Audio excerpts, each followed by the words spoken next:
আজি আমি বিকশিত ভাৰতৰ কাৰণে এটা অৱধাৰণাৰ বিষয়ে আমাৰ দলটোৱে ক'ব বিচাৰিছোঁ। এখন ঘৰ বা গাঁৱৰ চৌপাশলৈ প্ৰদূষণমুক্ত কৰাৰ বাবে কিছু আমাৰ দলটোৱে অৱধাৰণা কৰিছোঁ।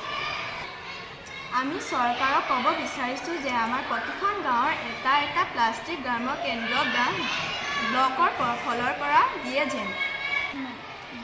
সেই প্লাষ্টিক গ্ৰাম্য কেন্দ্ৰবোৰ প্লাষ্টিকবোৰ জমা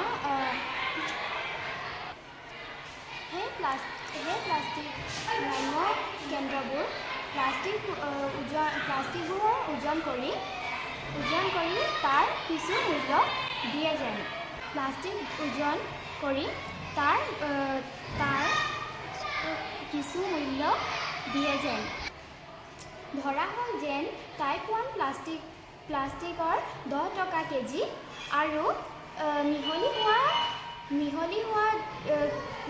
হোৱা প্লাষ্টিকবোৰৰ 5 টকা কেজি। ঠিক আছে। প্লাষ্টিকবোৰৰ ধোঁৱাবোৰ আমাৰ গাঁওখন প্ৰদূষণ কৰে আৰু বেমাৰ আজাৰ সৃষ্টি কৰে। গতিকে আমাৰ দলটোৱে বিচাৰে যে প্ৰতিখন গাঁৱৰ এটা প্লাষ্টিক প্ৰদূষণ দিয়ে যেন। এইদৰে আমি বিকশিত ভাৰতৰ কাৰণে উপযোগী যোগদান কৰিম।